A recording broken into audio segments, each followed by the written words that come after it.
Andito po ba si Miss Joie Cruz? Miss Joie Cruz, andito po ba? Yes, Mr. Chair. Okay, Asan po siya? Asan po siya? Ayan. Oo. Gusto ko lang po alam nyo, sa totoo lang, marami po akong natatanggap na bashing eh. Hindi ko pinapansin. Hindi ko pinapansin yon. Katulad ni Kabayan, hindi ako naiinsulto, hindi ako nababagabag, hindi ko pinapansin, eh wala namang katotohanan yun eh. Ano? Kaya hindi ko pinapansin yan. Alright. Ngayon, ang gusto ko lang pong sabihin kay Miss Joie Cruz, in one of your vlogs in YouTube, you directed this statement sa akin. No? Akin mismo. Unang-una, hindi naman kita kilala. Hindi naman kita kaaway. Wala naman akong ginawang masama sa'yo. Tama ba ako, Mr. Chair? Meron po ba akong ginawang masama sa inyo? There is no personal action. Kaya nga, Mr. Chair, sagutin mo lang ako. Meron po ba akong ginawang masama sa inyo? No Meron ba wala? None, Mr. Wala. Wala akong ginawang masama sa inyo, ha? Pinapatunayan nyo yan, ha? Pangalawa, hindi niyo ako kilala. Tama ba, Miss Joie Cruz? You do not know me personally. Correct, Mr. Chair. And Mr. Chair, I do not even know Miss Joie Cruz personally. Am I right? Correct, Mr. Chair. But, you made a statement against me. O ito, babasahin ko ha. O, ang sabi mo, ganito, kung Abante, paswelduhan ka ng taxpayer, gago. Tinawag mo akong tinawag mo akong gago. O, bakit? Ba't mo ginawa sa akin yun? Gusto mo ba akong umiyak ngayon sa'yo? Sabihin ko, ba't mo ginawa sa akin yun? Bakit mo ako tinawag na gago? Bakit po, Mr. Chair? Please, yes. Mr. Chair, and I think it is already established that we do not know each other personally. Ano po yung pakilakas nga po? Hello, Mr. Chair? Mr. Chair? Okay. I think it is already established that we do not know each other personally. Therefore, the statement was said based in a not personal way, but it is an observation of my reaction Mr. Chair, on meron ka pang salita. Your observation is that I'm gago? Is that your observation? This pertains to the public function as I perceive it, Mr. Chair. No, you're public what? Public action, Public Mr. Chair. action. So you mean that is the public that is actually telling me that I'm gago? No, Or Mr. is it Chair, you? the statement Let me came ask from you, me. Mr. Chair, is it you? Yes, Mr. Chair. So you were the one that said that, right? Correct, Mr. Chair. Ayun. Pero hindi mo ko kilala. Wala akong ginawa masama sa'yo. Yes, Mr. Chair. What is your already right to established. tell me that I'm gago? Because I am a citizen of What the is Philippines. your right to tell me I'm gago?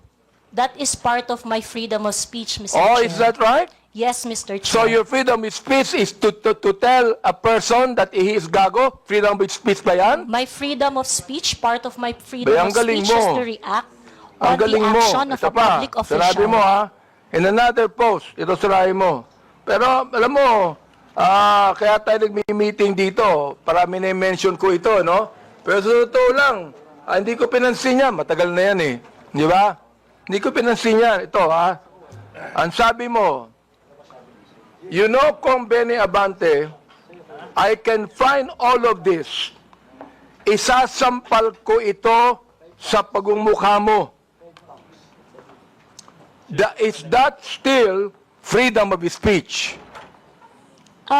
Mr. Chair, I am not very familiar. Yes on or that no, post. Mr. Chair? Is that still, you think, freedom of speech? When you said, isasampal ko ito sa pagmumukha mo.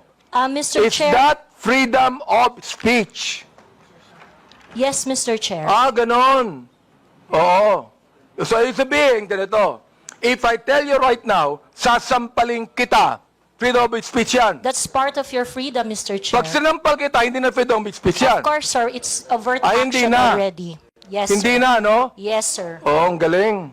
Mahusay ito. Oo, magaling ka. Oo. Ang sabi mo, I'm going to be Hindi ko masabi to, Mr. Chair.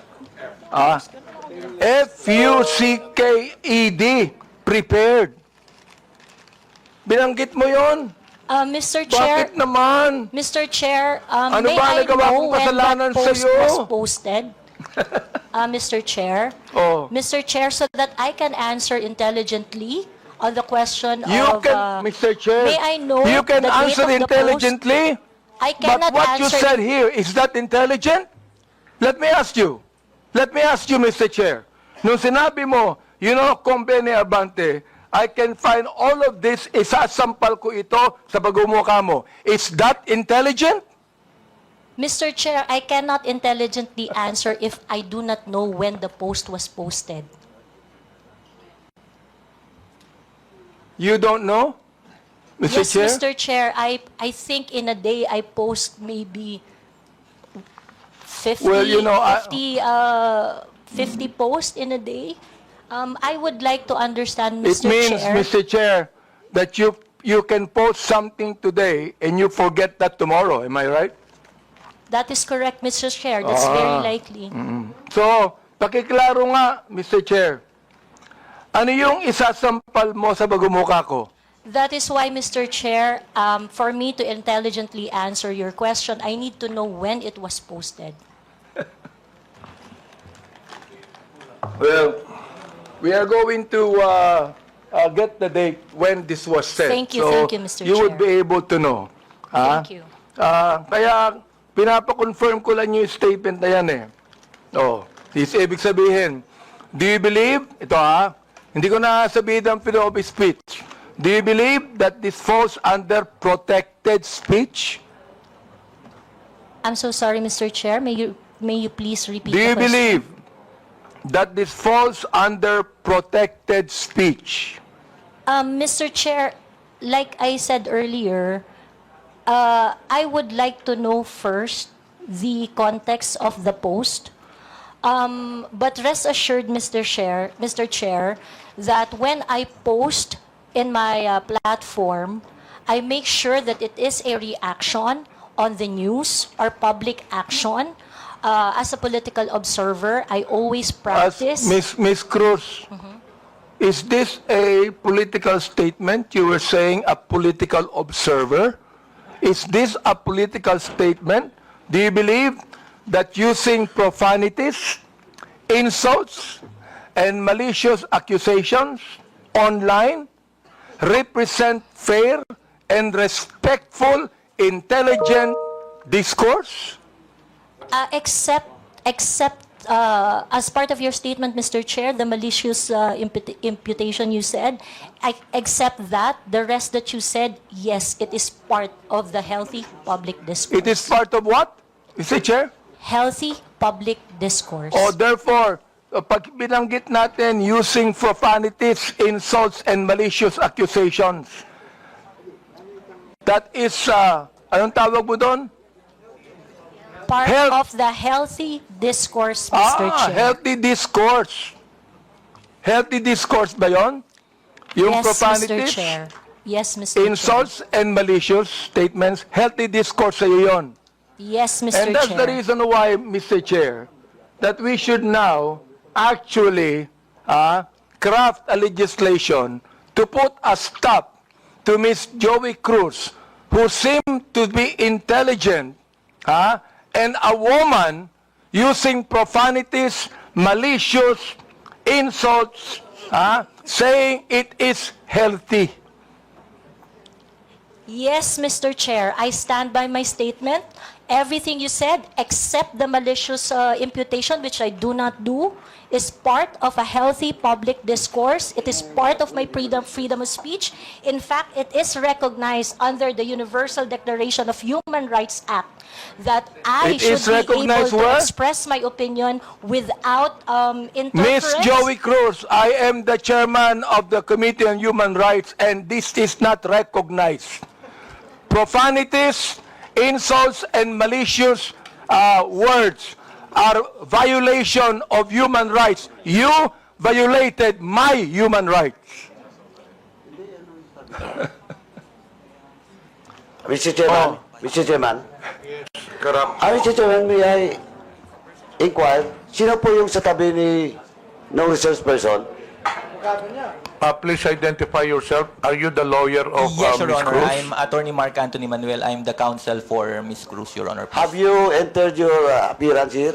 Yes, Your Honor, please. So Mr. please Chair. be reminded that you can only give legal advice to your client and you ask the chairman. Yes, Your Honor. Please sit not in the resource person at the back. You are not allowed to sit. At the back, you sit at the back. Yes, Mr. Lawyers are not allowed to sit beside the resource persons.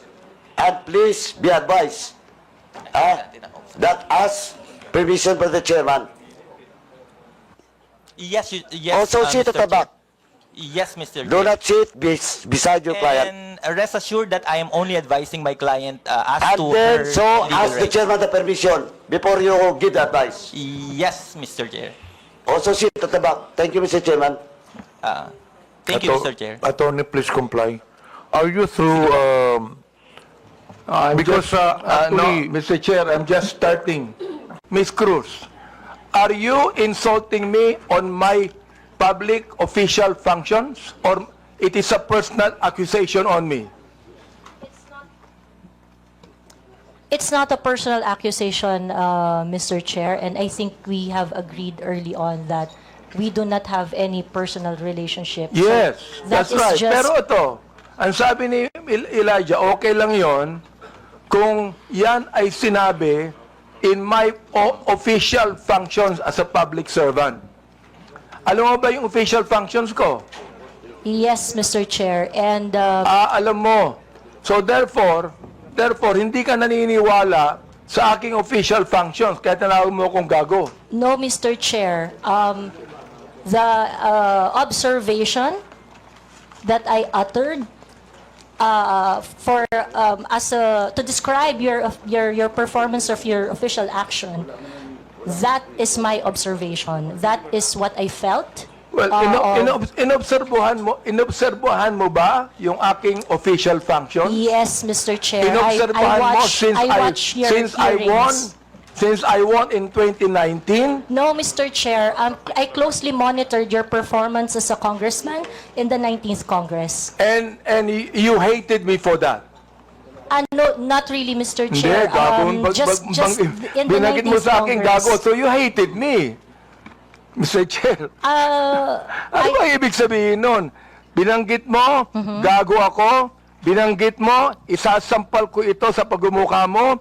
Binanggit mo, I'm going to be... Hindi ko babanggit eh. Okay.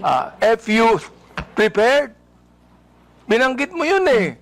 May Oo. I respond, Mr. Chair? Therefore, you hated me. Hindi pwedeng sabihin mo sa akin na you love me. Is that the person that you said that you love me? I love you, and because of that, isasampal ko ito sa'yo. May I respond, Mr. Chair? Yeah, go ahead. Sige, Okay. Mr. Chair, go ahead, respond. At the very most, I do not like your performance as a member of the 19th Congress. But hate is such a powerful word because we established earlier that we do not have any personal relationship or any Kaya nga, personal Mr. Chair, affiliation. binanggit mo yung human rights. Yes, Binanggit mo Mr. yan kanina, Chair. di ba? Correct, Mr. Therefore, Chair. Mr. Chair, you violated my human rights. Why? Because when you said those profanities, those insults, yung gago, yung isasampol ko ito sa pagbubuka mo, you violated my human rights. You did. May I respond, Mr. Chair? Teka, Mr. Chair, hindi ako nagagalit sa'yo. Okay? At wala akong pakialam sa'yo. Kahit na anong sabihin mo, okay lang sa akin. Alright? Pero itong ating pinag-uusapan ngayon, merong kinalaman sa mga legislation na aming gagawin later on. That is why I am asking you right now. Sapagkat napakahalaga nito.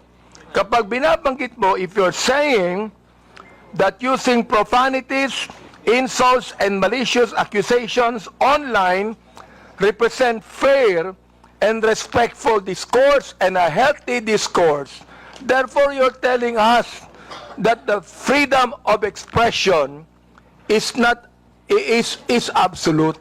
You can say anything you want, and that is freedom of expression. Yun ang sinasabi ko, Mr. Chair. May I respond, Mr. Sapagkat, Chair? pag binanggit mo, if you said that freedom of expression is not absolute, therefore, there are certain things that you cannot say. Yun ang ibig sabihin nung freedom of expression is not absolute. May limitation yun. Di ba? Oh. Go ahead. You can answer now. Okay, thank you very much, Mr. Chair. Mr. Chair, in the universal thoughts and ideas, there would always be a limitation. The freedom of speech is not absolute. And the limitation of freedom of speech is well defined. Under the law, under the jurisprudence, there are things that you cannot say. There are things that Mr. Chair, you what cannot... jurisprudence are you talking about? Supreme Court decisions, Your Honor. Can you tell me what law? Example of law that limits your Yes. freedom of expression. For Can you example, tell me the Mr. Chair, jurisprudence? yes, Mr. Chair. For example, Mr. Chair, there is, I cannot specify the specific law, Mr. Chair. There but is a law on libel. Yeah, law There on is a libel. law on slander. There is Is it a okay? law. Is it okay, Mr. Chair, if I give my example? Okay, thank you very much. One example, and I think this example is very demonstrative, is very illustrative of the limitation of freedom of speech. Right now, it is election, midterm election, and it is not allowed that people are going to campaign on the day of the election day. That is a clear prohibition to express on the part of the citizen to say whatever they want to say on that Teka, election day. Mr. Chair, ano po ang connection nung binabanggit mo?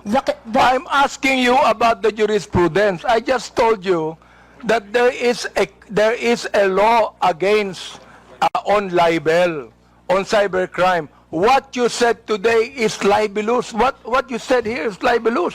Why? Mr. Because Chair. there is a malicious intent. When you use profanities, when you use the word gago, there is a malicious accusation, and that is libelous. Mr. Chair, if that is your assessment of that And kind of listen, statement, you not will only have your... libelous, Mr. Chair, dali lang ha, not only libelous, ha, that is also unjust vexation on my part. May I respond, Mr. Chair? Go ahead. Okay, Mr. Chair, if you think that you are violated by my exercise of my freedom, you would have your right and No, day no, in court Mr. Chair, so that, don't so worry. that the maliciousness of Mr. that Chair, statement don't can be worry. sorted I'm not out going in the to charge you proper in court. authority. Don't worry. I'm not going to charge you. If I charge you in court, matatalo ka eh. Pero hindi. Oo. Unjust vexation to. Alam niyo ba yon? Are you a lawyer or not? I am not a lawyer, Mr. Therefore, Chair. you should know this. The thing is this, pero wag kang mag-alala. Hindi ako magdidemanda sa'yo. Do you know why? You're not important to me. Alright? Ang dahilan lamang, kaya natin ginagawa ito, para magkaroon kami ng idea kung anong legislation ang nais naming gawin. Pero ikaw, you are not important to me. Alright? Oo. Thank you, Mr. Chair. Yan. Kaya, huwag kang mag-alala. Hindi ako kailanman magdidemanda sa'yo. Alright? Oh. Tumatawa ka pa eh. Thank you, Mr. Chair. Natatawa ka sa akin eh. No, Mr. Chair, Oo. I am expressing my gratitude, Mr. Chair. Ganun ba? Mr. Chair, tumatawa ka and you're expressing your gratitude by your sarcastic laughter? I am not laughing, Mr. Chair. It's just a natural smile, Mr. So Chair. gusto kong tanungin po, itong ating vloggers na ito, kayo po mga vlogger natin, Do you agree with what Miss Joie Cruz said? Every one of you could be able to answer if you agree. I have a lawyer there. Attorney Trixie.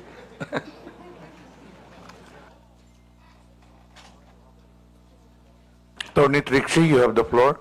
Thank you, Mr. Chair. I disagree with Ms. Joey. I believe that there is, instead of a limitation on the freedom of speech, I believe that speech is either protected or not protected. Thank you very much. Those that are covered by the law, such as the law on inciting to terrorism, inciting to rebellion, and so on, are unprotected speech. And those that are not covered by any limitations by the law are protected speech. The Supreme Court has said that expressions of frustration are protected speech.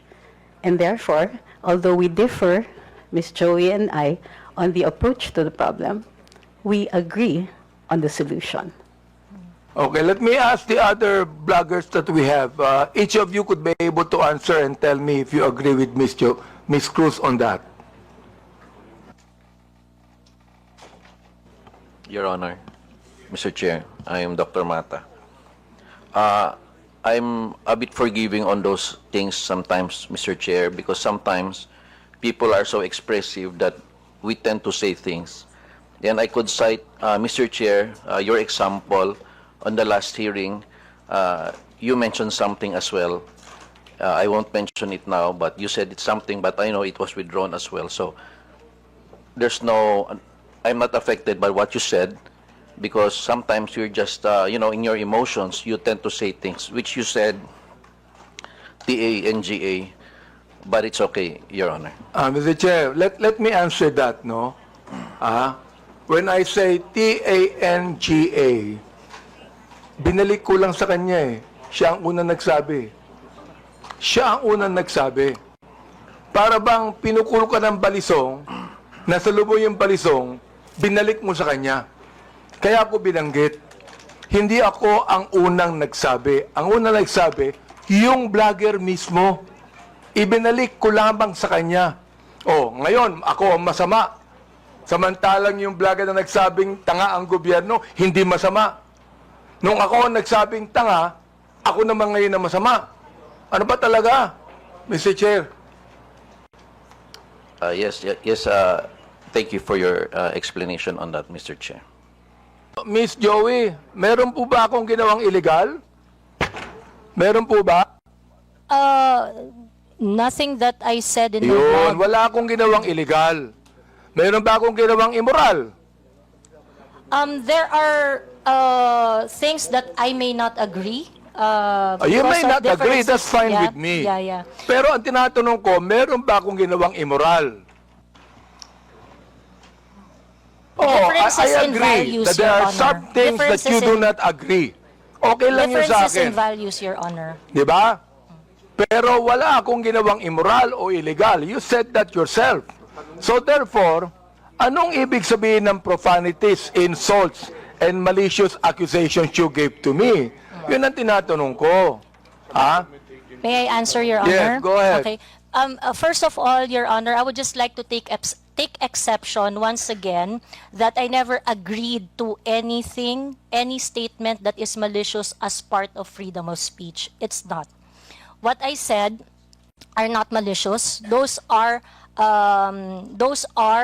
observation on my end, and the profanity is part of part of my expression of discontentment, disgust, because my expectation for a public officer is not Therefore, met. Mr. Chair, when you're saying that a public official who is not doing anything illegal or immoral, and you said something malicious, insult and profanities, Again, that is your observation. And you have the right to say that. Again, Mr. Chair, I am taking exception on the malicious statement. My statements are not malicious because my statements are always pertaining to the exercise of the public duty of the officer I am responding to So or therefore, when you reacting said to. gago, that is not malicious. That is not malicious, Mr. Ah, Chair. okay. That is not malicious, ha? Yes, Mr. Chair. Oo. Pero ako, Miss Cruz, kahit kailan, hindi naman kita kilala, hindi ko alam ang ginagawa mo, wala akong karapatang tawagin kitang gago. And I respect your opinion, Mr. Chair. Not my opinion. That is my belief. I Iba yung respect your opinion, belief, Mr. iba Chair. yung belief. Okay. I'd like to ask the other vlogger if they agree with Miss Joie on that. Una po, I agree po na this is not malicious kasi na-establish na po na hindi po namin kayo kilala personally.